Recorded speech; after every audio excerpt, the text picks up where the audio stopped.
Some stories crawl out of the grave. Others are buried beneath ice and silence. From the bone-dry heart of the Australian outback to the snow-blind trails of Siberia, terror doesn't knock, it waits. Here, we tell the tales that stay with you long after the fire's gone out. Zombies, vanished hikers, unsolved deaths, end-of-the-world whispers that echo through time. This is Aussie After Dark, the place where the line between fact and fear disappears. So light a candle, lock the doors, and don't blink. Because the story you're about to hear might just be true. And if you can take a second to subscribe, it really motivates and helps to continue these stories. Also in the comments below, let me know where you're from, and we might just pop up there. February 9th, 2004. It was a cold, overcast Monday in northern New Hampshire, the kind of day where the sky hangs low and gray, where snow clings to the trees like a silent sentinel. On that winter evening, a 21-year-old nursing student named MAURA Murray vanished on a desolate stretch of Route 112 near the village of Haverhill. What followed has become one of America's most haunting and enduring mysteries. She didn't vanish from a bustling street corner or the chaos of city life. She disappeared from the shadows of the White Mountains, a place known for its rugged beauty and bone-deep isolation. After a seemingly minor car accident, she was gone. No confirmed sightings, no body, no suspects, just a wrecked Saturn, a brief witness account, and 2 decades of silence. This is more than a missing persons case. It is the story of MAURA Murray, a young woman full of promise, caught at a crossroads in life, who slipped through the cracks of time and circumstance. A case defined by contradiction, layered with mystery, and marked by obsession, from the family that won't stop searching to the online sleuths who turned her story into a digital labyrinth. Chapter 1. Who was MAURA Murray? MAURA Murray was born on May 4, 1982, in the small, wooded town of Hanson, Massachusetts, a quiet New England community where the winters bite and the trees hold secrets. She was the youngest of 5 siblings: Kathleen, Julie, Kurt, and Fred Jr. Raised in a working-class Irish Catholic family, MAURA grew up in a home where faith, discipline, and ambition shaped the rhythm of everyday life. Her father, Fred Murray, worked as an insurance adjuster and took side jobs to make ends meet.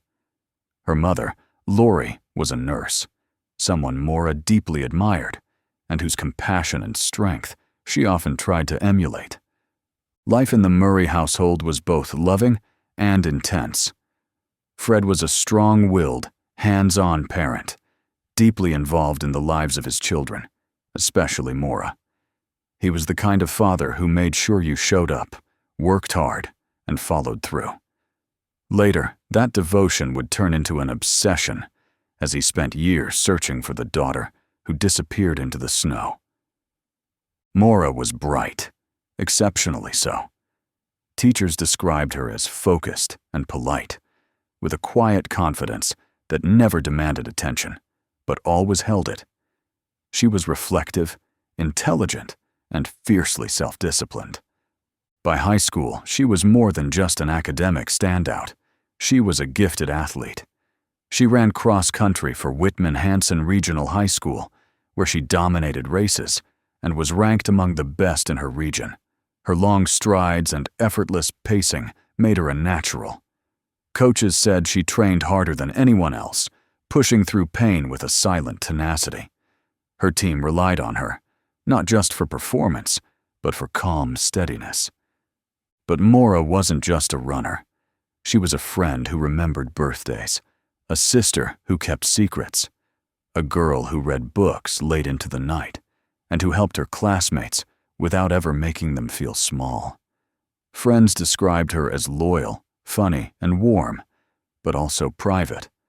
Not closed off exactly, but selective in what she shared. Some called her an enigma, present, but hard to pin down.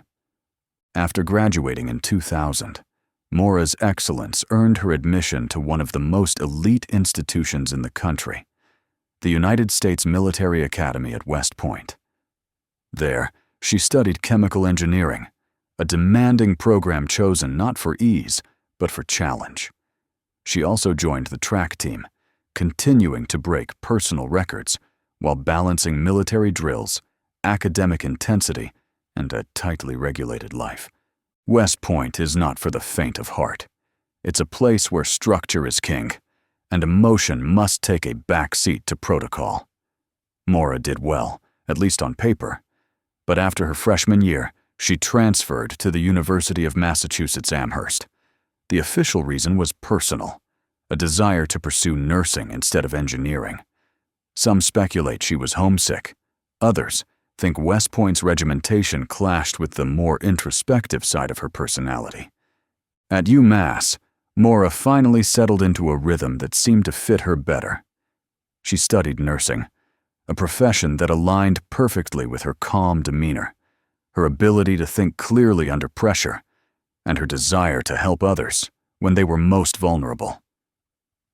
Her dream was to become a trauma nurse, the kind who worked in ERs and helicopters, the kind who walked into chaos and made order out of it. MAURA lived in a dorm on campus and worked the overnight security desk shifts to make ends meet. She was juggling a lot: classes, work, long-distance relationships, and the quiet battles no one fully saw. But from the outside, she looked like she was moving forward, one step at a time. And then, something changed. The image of a strong, capable young woman began to crack, not all at once, but slowly. And soon, the girl who had once seemed unstoppable would vanish under the weight of mystery, leaving behind more questions than answers. Chapter 2. Cracks in the Surface. Disappearance is rarely sudden, not truly. Often there are fissures, hairline cracks beneath the surface, that begin to form long before anyone vanishes. Small shifts, subtle unravelings. For MAURA Murray, those cracks began to show in the weeks leading up to February 9th, 2004. She was 21 years old, a bright, ambitious nursing student at the University of Massachusetts Amherst, a young woman who had survived the rigors of West Point, who ran cross-country with steely determination, who had a close-knit family and big dreams. But by early 2004, something in her life had begun to quietly, and then dramatically, break down. The relationship with Billy Rausch. One of the central threads in MAURA's story is her relationship with her long-distance boyfriend, Billy Rausch, a lieutenant in the U.S. Army, stationed at Fort Sill, Oklahoma. The two had met while she was at West Point and maintained a relationship even after she transferred to UMass. On the surface, it seemed like a serious, committed relationship. MAURA had a framed photo of Billy in her dorm room. They exchanged "I love you" voicemails. She often spoke of planning a future together.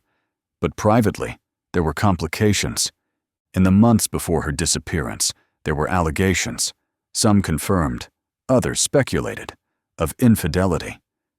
Both parties may have been unfaithful. One email from MAURA to Billy revealed she had accessed his messages and found something unsettling. Some who've examined the case believe the emotional weight of the relationship, the distance, the distrust, the instability, was beginning to wear MAURA down. Billy would later fly to New Hampshire after her disappearance, appearing helpful and supportive. But over time, inconsistencies in his public statements and later accusations of inappropriate conduct, unrelated to the case, have cast a long shadow over his role, not necessarily as a suspect, but as someone whose influence on MAURA's mental state cannot be ignored. The legal trouble. Just weeks before her disappearance, MAURA found herself in legal trouble, a decision that seemed jarringly out of character for someone known for discipline and order. She was caught using a stolen credit card to order food, reportedly multiple times, from restaurants in the Amherst area. The card had been misplaced by a fellow student, and MAURA used it for charges totaling less than $80. She was arrested and charged with improper use of a credit card under $250, a misdemeanor. Her family and friends were shocked. It didn't align with the MAURA they knew. She wasn't in financial crisis. She wasn't reckless. So why do it? Some have speculated that it was a desperate, impulsive act, possibly a cry for help or a manifestation of stress. Others think it may have been a lapse in judgment brought on by mounting internal pressure. MAURA accepted responsibility and was placed on probation. The court date was pending at the time of her disappearance. It was a small charge, but it felt like a window into something deeper unraveling beneath the surface. The breakdown at work. Then, on Thursday night, February 5th, just 4 days before she disappeared, MAURA experienced a mysterious emotional breakdown that would become one of the most cryptic events in the timeline. She was working her usual overnight security shift at Melville Hall on the UMass campus.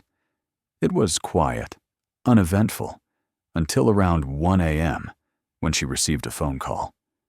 Co-worker Karen Mayotte remembered that after the call, MAURA seemed completely altered. Her expression changed. Her eyes became vacant. She stared into space for nearly 20 minutes. Eventually, she broke down in tears. Karen asked what was wrong. MAURA could only manage one response: "My sister." Karen helped walk her back to her dorm. MAURA was visibly distraught, not drunk, not on drugs, just deeply, emotionally shaken. The next day, her supervisor described her as zoned out, like she was emotionally detached from reality. But when her sister Kathleen was contacted about the call, she said she hadn't spoken to MAURA that night. Later, Kathleen clarified that she had spoken to MAURA earlier that day and had shared that she'd just been released from rehab after a long battle with alcohol. In the same breath, she mentioned an argument with her fiancé on the ride home, a fight that triggered her desire to drink again. MAURA, deeply close to her sister, may have been devastated by the call, triggered by her own feelings of helplessness, fear, or trauma. Still, why the emotional collapse happened hours later remains unclear, and whether the call she received during her shift was from Kathleen or from someone else entirely has never been officially verified. A life in quiet collapse. In just a few short weeks, MAURA's seemingly structured life had begun to fray. A rocky, strained relationship, a pending court date and legal blemish, a sudden, unexplained breakdown, and perhaps most troubling, a growing sense of secrecy. She wasn't sharing everything with her friends. She was quiet at work. And in her final days, she began searching online for cabins in remote locations. She was looking at lodging in the White Mountains, quiet, isolated places to disappear. Whatever was happening inside MAURA Murray's mind in those final days, whether she was planning a fresh start, fleeing from something, or collapsing under emotional strain, it wasn't visible to everyone around her. But the cracks were there, spreading silently beneath the surface, preparing, perhaps, for the moment everything would fall apart. Chapter 3. Planning the Unknown. By early February 2004, MAURA Murray's world seemed to be quietly unraveling. To most of her professors, classmates, and co-workers at UMass Amherst, she was the same bright and diligent nursing student, calm, reserved, and focused. But beneath that surface, something had shifted, something few would notice until it was too late. After her emotional breakdown on the night of February 5th, an episode that left her co-workers deeply unsettled, MAURA retreated inward. She told her supervisor that she was overwhelmed, that she needed a break. But she didn't go home to regroup. She didn't confide in friends. Instead, she began to make a plan. A quiet, deliberate plan. One that would take her north to the snow-covered isolation of the White Mountains. In the days that followed, MAURA's online activity painted the outline of that plan. She used her university computer to search for lodging in rural areas of Vermont and New Hampshire. She looked up directions to small cabins, not resorts, not big ski lodges with bustling tourists and front desk staff, but secluded places. Places you could disappear into for a few days. Or longer.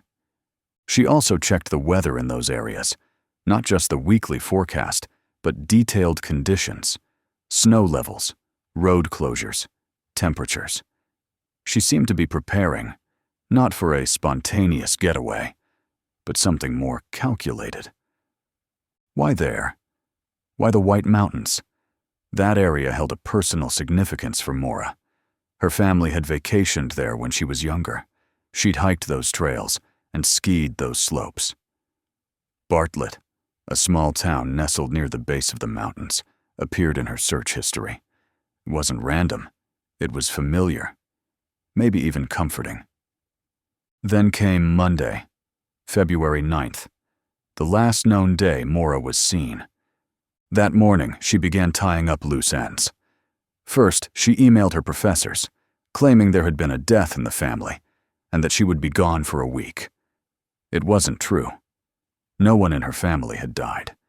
But the email was polite, composed, and gave her a plausible reason to vanish without raising immediate alarm. She then placed a call to her supervisor at her on-campus job, the same one she had walked out of just days earlier. She told him she wouldn't be in that week. Again, calm. No panic. Just another piece of the puzzle slid quietly into place. Around midday, she made 2 more calls. One was to a 1-800 number for a rental cabin in Bartlett. The other was to her boyfriend, Billy Rausch, who was stationed at Fort Sill in Oklahoma. She left him a voicemail. "I love you, stud," she said, her voice soft and casual, a strange moment of warmth in an otherwise isolating day. Billy wouldn't hear the message until later that night. By then, it was already too late. Next, MAURA went to the ATM. Surveillance footage captured her withdrawing $280, nearly everything in her bank account. She looked composed. There was no sign of stress, no glancing over her shoulder, just focus. From there, she went to a nearby liquor store. The receipt shows she bought several items: a box of Francia wine, a bottle of Bailey's Irish Cream, a bottle of Kahlua, and some other smaller items. Not enough for a party. Enough for solitude. Enough, some would argue, for someone preparing to drown something out.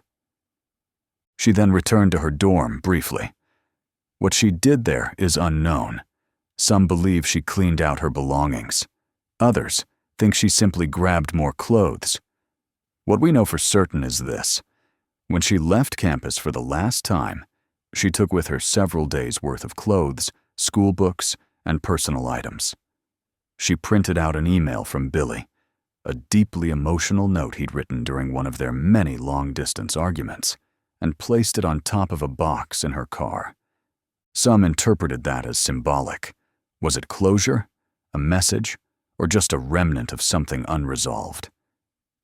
By late afternoon, MAURA Murray was on the road, alone, heading north in her 1996 black Saturn sedan. She didn't tell anyone where she was going. She didn't text a friend. She didn't leave a note. Not for her roommates, not for her parents, not even for Julie, her closest sister. She just left. The route she took, Interstate 91, heading toward the Vermont border, was scenic but isolated. Long stretches of wooded highway, sparse traffic, cold wind slipping through the gaps in the trees. It's not the kind of place most college students run away to. It's the kind of place people go when they don't want to be found. In retrospect, it's the details that haunt people the most. the way she planned just enough to disappear, but not enough to survive. She didn't take much money. She didn't bring hiking gear. She had no winter boots. Her phone records, financial activity, and movements were methodical, but nothing about them suggested long-term survival. It was a trip made in silence, under cloud cover, with no clear destination. And somewhere along that lonely road, with the snow falling and daylight fading, MAURA's plan ended. Not with a phone call, not with a cry for help, but with a crash on a sharp corner of Route 112 in Haverhill, New Hampshire, the last known point in her story.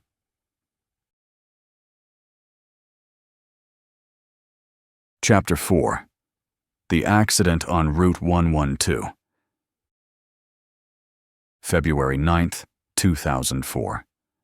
A Monday that began like any other in the quiet, frost-bitten towns of northern New Hampshire. The sky was dull and gray, as though the world had turned down its volume. Snow clung to the trees, to the shoulders of winding roads, to the sharp edges of the white mountains that loomed like silent witnesses. Temperatures hovered below freezing. Roads were slick, visibility poor. It was the kind of night where you could vanish in a blink, and few would see it happen. At approximately 7:25 p.m., MAURA Murray's black 1996 Saturn SL1 veered off Route 112, a winding two-lane highway near the village of Haverhill. The stretch of road where she crashed, known locally as the Weathered Barn Curve, is narrow, with a steep drop on one side and dense woods on the other. A dangerous place in winter, especially for someone unfamiliar with the area, especially at night.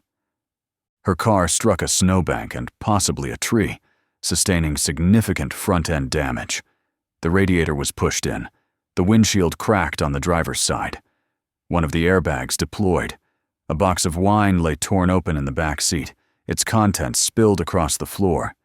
An empty beer bottle was visible. A Diet Coke bottle that smelled of alcohol sat in the console. Her school books, makeup, clothing, and personal items were packed in the car, untouched. But MAURA herself was gone. The witness, Butch Atwood. The first known witness was Butch Atwood, a local school bus driver who lived just down the road. He was returning home after finishing his evening route when he noticed the Saturn off the road. The front of the car was against a snowbank. The engine may have still been running. Atwood stopped and approached the vehicle. He later described MAURA as appearing cold and dazed, but not visibly injured. She wasn't slurring her words. She wasn't crying. She wasn't frantic. She just seemed shaken. Calm, even. She refused his offer to call the police, saying she had already contacted AAA. But there was no cell service in that area. MAURA couldn't have made that call. Atwood, believing she was simply waiting for help, returned home. He entered his house and spoke with his wife, then placed a call to the Haverhill Police Department at 7:43 p.m. Less than 10 minutes had passed since the accident. The police response. At 7:46 p.m., Officer Cecil Smith arrived at the scene. MAURA was nowhere in sight. Her car was locked. There were no footprints in the snow leading into the forest or along the road. No drag marks, no blood, no sign of a struggle. It was as though she had stepped out of the vehicle and vanished into thin air. Inside the car, Smith noted that the driver's side windshield was cracked, possibly from MAURA's head or arm hitting it. Her belongings were still inside. Her school books, a pair of gloves, her packed bags, a stuffed animal. The kind of thing someone takes on a weekend trip. But her cell phone and wallet were missing. So were her car keys. There was one more odd detail. A rag had been stuffed into the Saturn's tailpipe. Smith speculated that it may have been placed there by MAURA's father, Fred, to prevent her car, which was known to be unreliable, from billowing smoke if it overheated. Fred later confirmed he had shown her that trick in the past. Others saw it differently. A red flag, a sign that someone had tampered with the car after the accident. Or a signal, a delay tactic. The mysterious 7-minute window. MAURA vanished within a window of just 7 to 10 minutes. That's all the time that elapsed between when Butch Atwood last saw her and when Officer Smith arrived. It's a narrow margin, but a critical one. And it leaves just a few possibilities. She left the scene on foot, quickly and silently, and vanished into the woods before police arrived. She accepted a ride from a passerby, or someone arrived and took her, willingly or not. But if she had wandered into the woods, where were the footprints? The snow was fresh and powdery, and it had not yet been trampled. If she had run, her tracks should have been visible. Searchers would have found something. But they didn't. If she had been picked up by someone, there would have been tire tracks, another vehicle pulling in or out. But none were noted in the official report, or maybe they were overlooked. The response had been swift, but not forensic. The scene wasn't treated as a crime scene. The car was towed away that same night. No immediate attempt was made to preserve evidence. Other witnesses and confusion. In the weeks that followed, inconsistencies began to appear. One neighbor claimed to have seen a young woman moving quickly on foot around the time of the crash. Another claimed to have seen police before the official time listed in the log, sparking theories that a second officer may have arrived earlier and never reported it. These details remain debated to this day. Others reported seeing a red truck parked in the area, a detail that has haunted internet sleuths for years. Who was driving it? Where did it go? Was it unrelated, or the key to everything? A vanishing without a trace. The Saturn was towed to a local garage by 8:49 p.m. Less than 90 minutes after the crash, the scene was cleared. MAURA was officially reported missing the next day, when she failed to return home or contact anyone. In those early hours, no one, not the officers, not the witnesses, not even her family, could have known that this moment would become the center of one of the most enduring missing person mysteries in modern American history. MAURA Murray wasn't just gone, she was erased. Chapter 5. The Investigation, Missteps and Frustration. When MAURA Murray vanished from that curve on Route 112, the cold didn't just settle into the trees, it settled into the investigation, into the timeline, into every unanswered question that followed. Law enforcement arrived at the scene just minutes after Butch Atwood's 911 call. At approximately 7:46 p.m., Officer Cecil Smith of the Haverhill Police Department pulled up in a cruiser, expecting to find a simple one-car accident. Instead, he found an empty Saturn. The driver's door was locked, the airbags had deployed, the windshield was cracked from the inside. A box of Franzia wine lay spilled across the back seat and floorboard. An empty beer bottle was found, along with a Diet Coke bottle that smelled of alcohol. Her backpack, textbooks, makeup, and clothes were still inside. Her phone and wallet were not. The road was quiet. The snow was still falling. There were no tire tracks suggesting another car had stopped. No footprints led into the forest. No blood. No sign of a struggle. Despite the strange scene, the initial response treated the incident as a routine accident. MAURA was classified as missing, not endangered. No immediate search perimeter was set. No BOLO, be on the lookout alert, went out that night. The vehicle was towed away by 8:49 p.m., less than an hour after police arrived. And it wasn't processed as a crime scene. Days passed. Crucial time slipped away. When a search did begin, it was incomplete. The New Hampshire State Police eventually took the lead, joined by fish and game officers, local volunteers, and eventually the FBI. K-9 units swept the woods.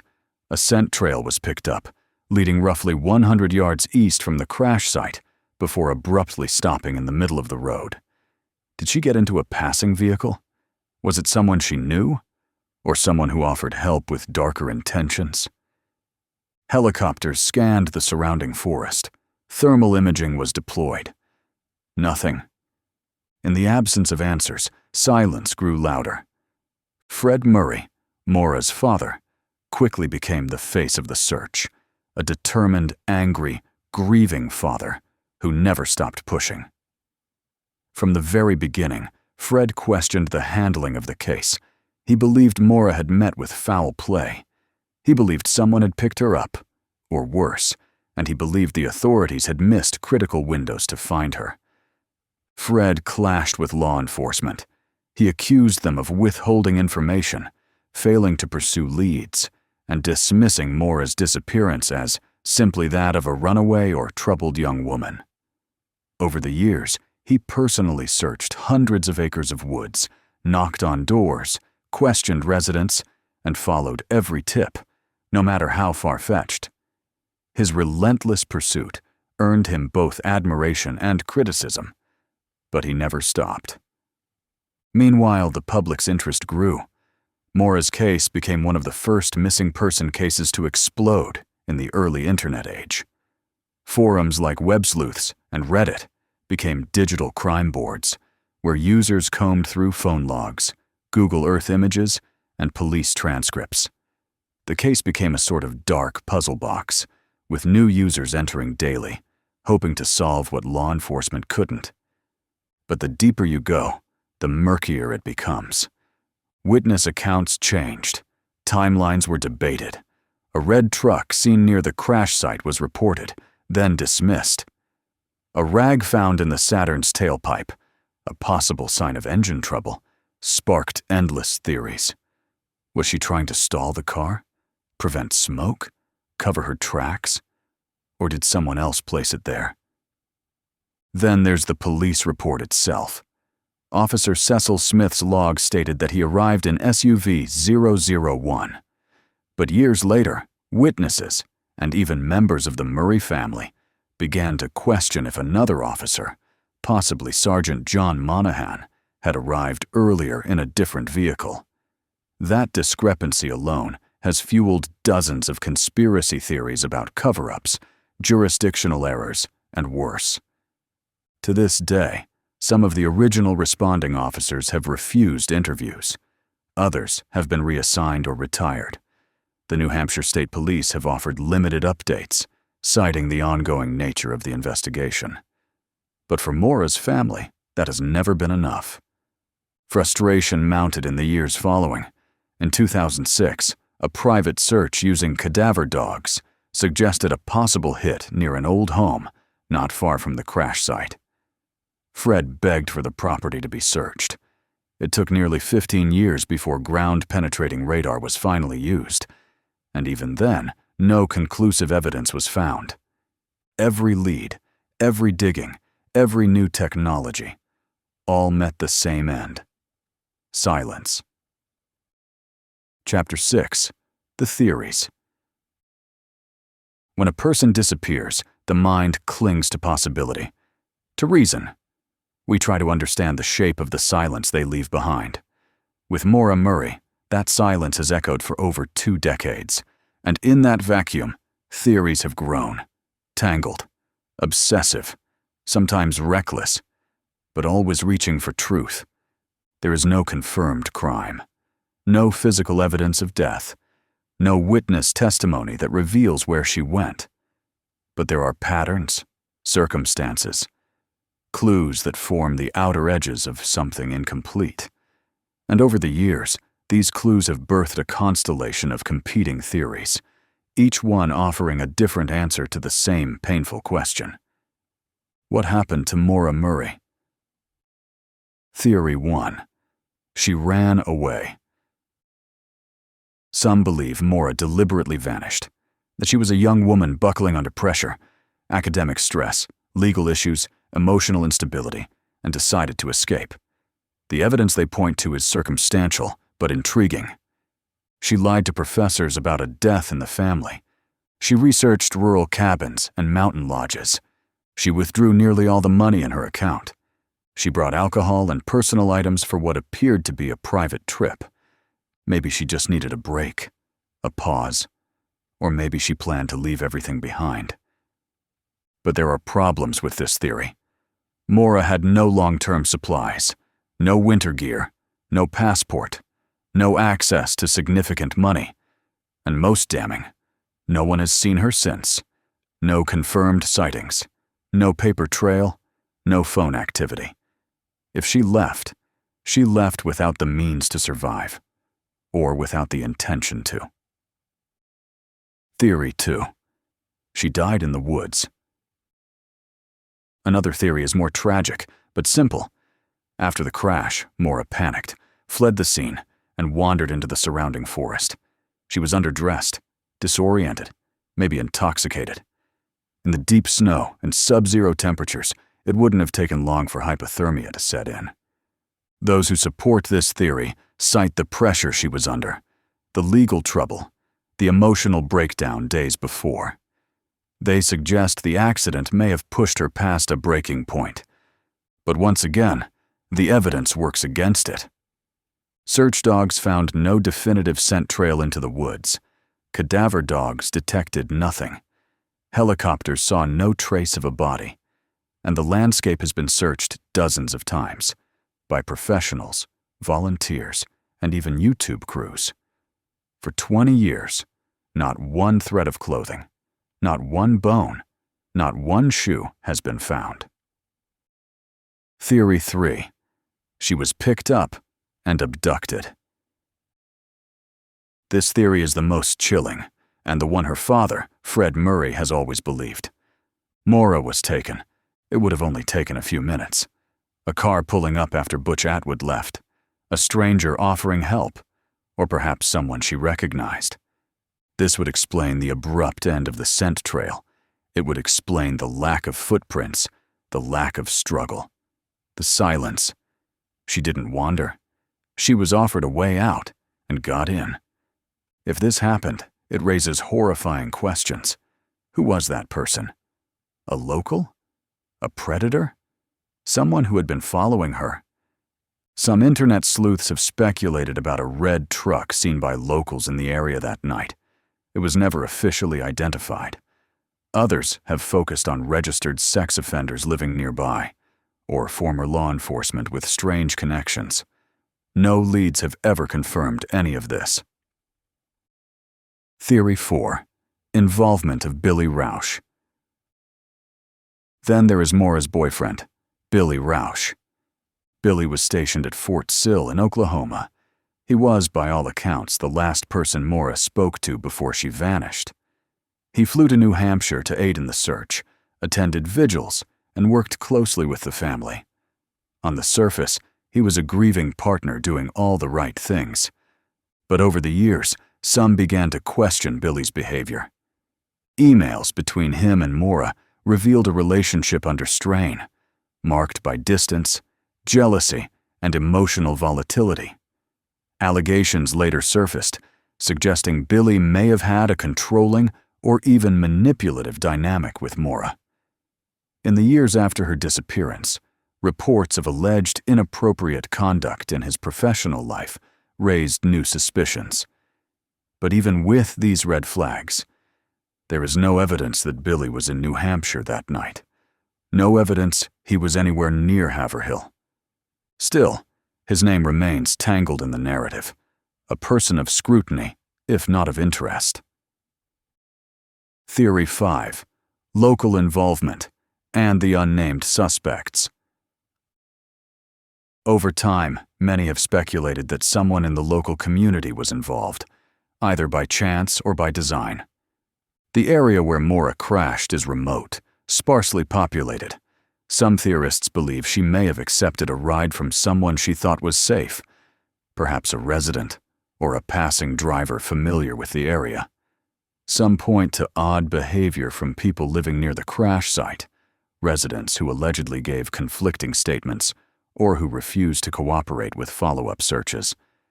One house in particular became the subject of national intrigue. A private search in 2006 reportedly led cadaver dogs to alert near the property.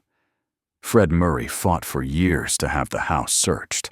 Eventually, in 2019, ground-penetrating radar was used. But again, no definitive evidence was found. Theory 6. Law enforcement missteps or cover-up. Some of the darkest theories suggest MAURA's case is marked not just by tragedy, but by obstruction. Discrepancies in the official timeline, questions about which officer arrived first, and missing or redacted documents have led many to wonder. Did someone in law enforcement know more than they shared? Was there a cover-up, whether intentional or due to early mistakes? It is important to note, no evidence has ever surfaced proving this, but the perception of secrecy, especially from the New Hampshire State Police, has only deepened public suspicion. A web of questions. The MAURA Murray case now exists in layers. What started as a disappearance became a mystery, then an obsession. Now, it's a cultural artifact of the internet age, a case where facts and theories blur, where truth is buried under speculation. But at the center of it all is a young woman, a real person, a daughter, a sister, a friend. Whatever happened on that cold February night, the world around MAURA has continued to spin, her story carried forward by those who refuse to forget, those who seek answers not just for curiosity, but for justice. Chapter 7. Where the case stands today. More than 2 decades have passed since that snowy February night when MAURA Murray vanished, yet the case remains open, unresolved, and for many, agonizingly still. With each passing year, the cold grows colder, not just in the forests of New Hampshire, but in the investigation itself. Leads fade, witnesses grow quiet, evidence becomes harder to interpret. But despite the silence, this case has never truly gone cold. Renewed efforts. The FBI joins the case.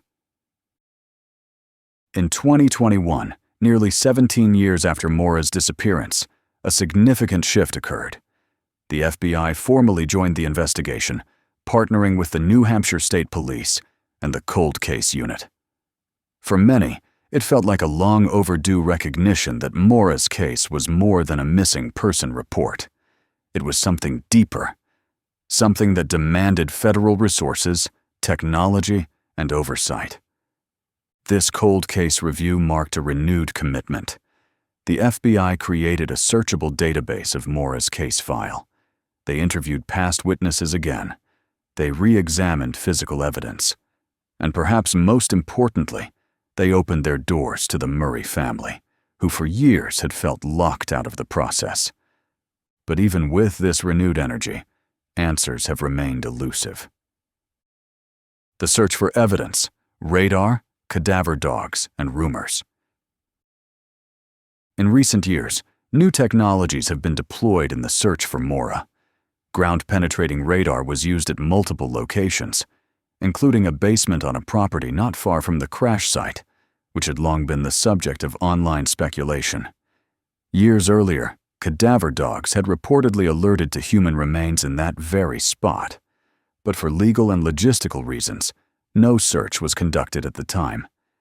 It wasn't until 2019 that the state, pressured by the Murray family and the public, returned to the location. They searched the basement. They used sonar and radar. But again, nothing. No remains. No physical evidence. Just another door, opened too late.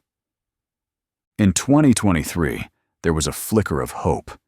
Items believed to be possibly connected to MAURA were discovered, though authorities have not disclosed details. Whether it was clothing, a phone, or something else entirely, has never been confirmed. The evidence was taken in for forensic testing. As of this script's writing, no public conclusions have been announced. The role of MAURA's family. Throughout everything, MAURA's family has remained steadfast. Her father, Fred Murray, once the face of her search, is now in his 70s. He has spent years pounding the ground, chasing leads, and demanding justice. Fred has said he will continue until his last breath, until someone tells him where his daughter is.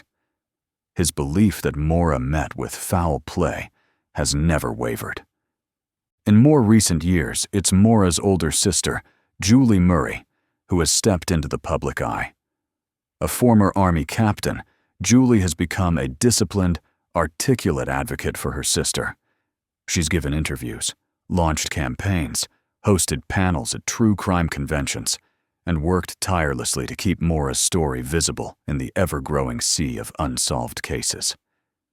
Julie created the website MAURAMurrayMissing.org and maintains MAURA's presence on social media, platforms that have become battlegrounds between truth seekers and conspiracy theorists. She has been vocal in her calls for transparency from law enforcement, and equally clear about the pain that amateur speculation has caused the family. A legacy in the digital age. MAURA Murray's case didn't just capture public attention. It changed how missing person cases are followed in the 21st century. Hers was one of the first major disappearances to unfold in real time on the internet. Online forums, podcasts, YouTube channels, and documentaries have turned her story into something of a digital myth, not just a case, but a cultural touchstone for internet sleuthing. Shows like Disappeared on Investigation Discovery and the Missing MAURA Murray podcast helped elevate her case into the national consciousness. Netflix and Oxygen have also featured her story. But this visibility is a double-edged sword. For all the awareness raised, the noise has also drowned out credible leads. Some tips have turned out to be hoaxes. Others have come from well-meaning people with fragments of memory, trying to help, but leading nowhere. And through it all, the Murray family has had to navigate not only grief, but suspicion, scrutiny, and sensationalism. Still missing. If MAURA is alive today, she would be 43 years old. Her face, once young and full of promise, has been digitally aged by forensic artists to help the public imagine who she might be now. There are no confirmed sightings, no verified communication, no body. But there is still a case file. There is still a team at the New Hampshire Cold Case Unit. And there is still a family refusing to give up. In a world that so easily forgets the missing, MAURA Murray has endured, not because of spectacle, but because of the people who've refused to let her be forgotten. Chapter 8. Closing Thoughts. MAURA Murray didn't just disappear. She left behind a storm of unanswered questions, a trail of mystery that refuses to be buried, even by time and snow.